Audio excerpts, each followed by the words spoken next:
Or, il existe d'autres solutions, notamment l'énergie solaire. L'énergie solaire.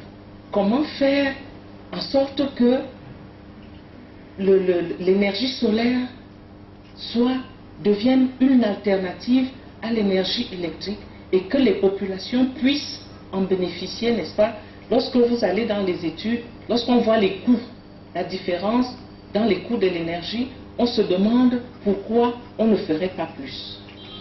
Donc j'en suis arrivé à cela simplement pour dire que il y a bel et bien un lien très étroit entre le développement durable et la nouvelle économie.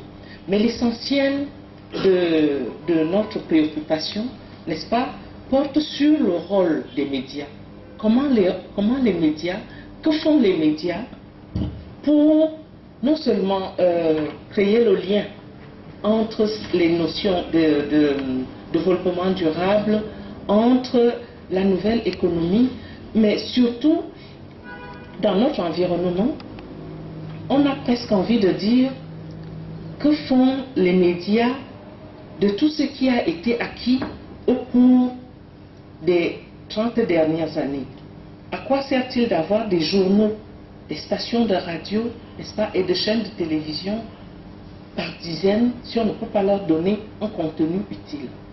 Si on ne peut pas leur donner un contenu utile. Les médias aujourd'hui ouvrent au monde. Il faut rester ouvert au monde, n'est-ce pas? Et comme cela se dit aujourd'hui, il faut penser global. Il faut penser global, n'est-ce pas? En restant à l'écoute de ce qui se passe dans le monde. Mais au plan de l'action, il faut agir local. C'est-à-dire que il faut garder l'attention sur les problèmes de l'environnement géographique immédiat. Mais surtout, au niveau des médias, voir comment nous pouvons utiliser les organes d'information à notre disposition pour servir aux populations une information digeste.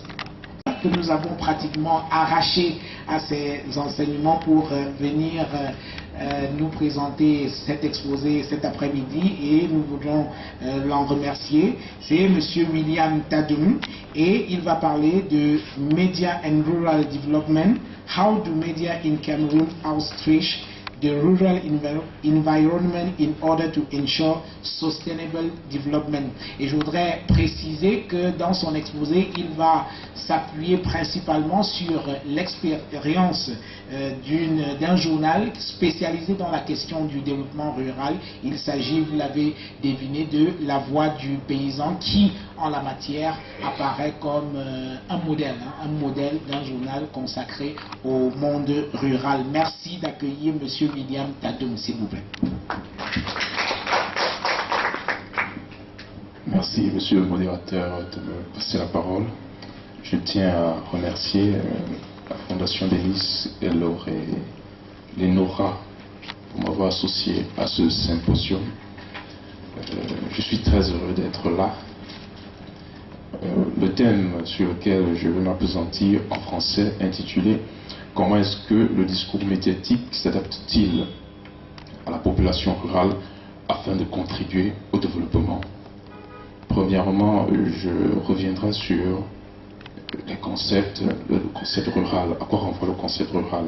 Selon Gabriel Elong, le terme rural est caractérisé par une population en majorité constituée de paysans. Le terme rural est reconnu par l'espace qui se réfère à lui, un espace en majorité constitué de verdure, un espace où la plupart des activités pratiquées sont l'agriculture, la pêche, l'élevage. Il est aussi reconnu que la zone rurale est remarquable par la qualité des habitats qui sont pour la plupart du temps bâtis à partir des matériaux locaux très proches de la nature. En ce qui concerne le développement durable, Dr Alice a si bien dit, c'est ce développement-là qui est caractérisé par la satisfaction des besoins sans toutefois compromettre la possibilité des générations futures de pouvoir se réaliser en termes de besoins.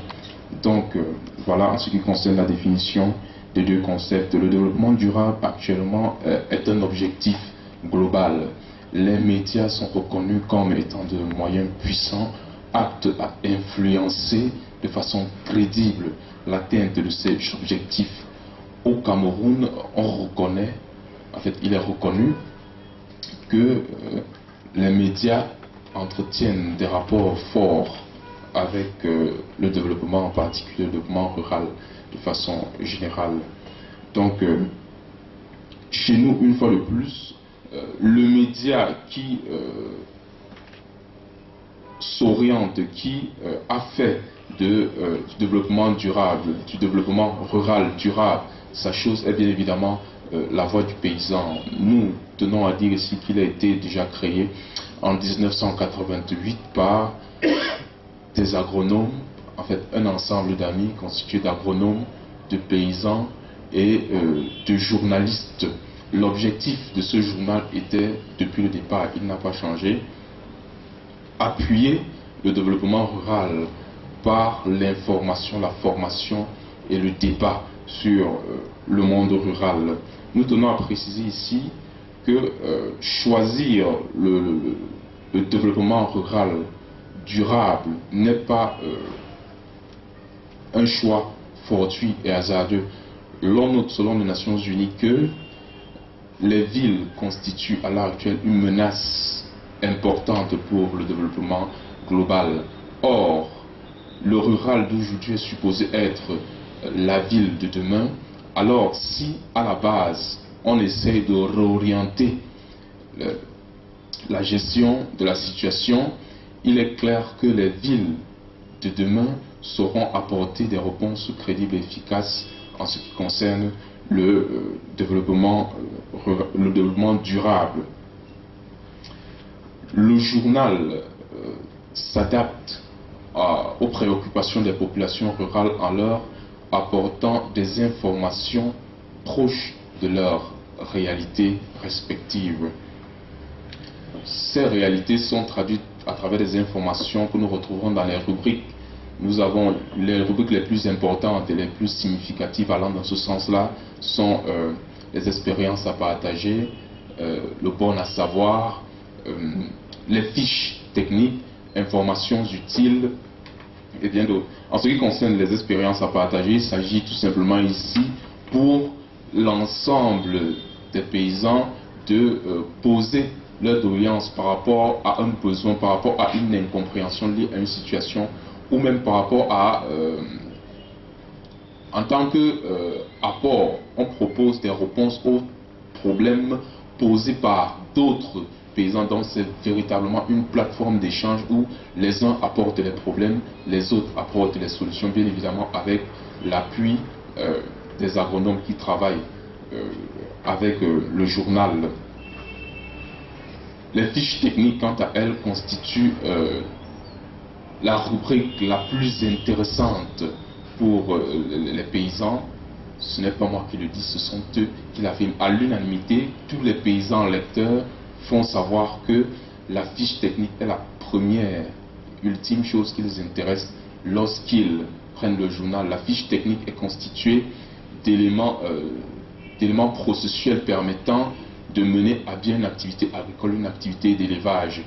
Dans ces fiches, les rédacteurs détaillent les procédés de production ou les techniques d'élevage avec les détails, et ils tiennent à préciser élément après élément en mettant des sous-entendus et en y insérant les choses, les actions à éviter. En ce qui concerne les informations utiles, il peut s'agir, elles sont très variantes, il peut s'agir des questions du marché, où est-ce qu'on pourrait trouver des semences, ou encore où est-ce que l'on pourrait trouver des plants greffés. En ce qui concerne le bon à savoir, il est question tout simplement ici de connaître certaines petites astuces pour pouvoir concocter de façon par soi-même des produits aptes à soutenir l'individu dans sa production. Nous y reviendrons tout à l'heure. Alors, si Zabi est prêt, oui, on va lui passer immédiatement le micro. Merci Jean-Bruno, je vous remercie, je remercie l'assistance pour sa patience. On profite pour saluer le panel. Il m'a été demandé par l'organisation de cet entretien pour parler des médias et le développement du Cameroun. C'est-à-dire, en d'autres termes, la responsabilité sociale qu'ont les médias dans le développement d'un pays comme le Cameroun. J'étais très content de cette émission parce que c'était en quelque sorte le prolongement de mes écrits et le prolongement de quelques conférences auxquelles j'ai pris part, notamment à Kinshasa le 28 septembre dernier, où il m'avait été demandé de faire un exposé. Le gouvernement congolais de Kinshasa avait organisé un forum appelé le Forum de l'innovation. Et prenait part à ce forum des enseignants d'université, des chercheurs, quelques membres du gouvernement, et puis des personnes relevant du monde des médias. Alors lorsque j'ai été contacté par l'organisation de cet entretien, je me suis dit, pourquoi ne pas tout simplement prendre une partie de mon exposé de Kinshasa, couper la partie qui ne concerne pas cet entretien et coller le volet social. Parce qu'en fait, des différences, il n'y en a pas entre un pays et un autre dans les responsabilités, dans le rôle des médias en ce qui concerne leur positionnement dans la société. Alors, lorsque j'ai été sollicité par ceci, j'ai dit, bon, tiens, voilà, il y a comme une préoccupation globale qui concerne, qui interpelle les États africains pour parler à un moment donné des mêmes sujets. D'un côté, à Kinshasa, on organise un forum appelé le Forum de l'innovation, dans lequel il y a une place très importante réservée aux médias. Et ici, on organise une ONG organise un entretien et dans lequel une partie importante est réservée sur la fonction, sur le rôle des médias en Afrique, tout au moins dans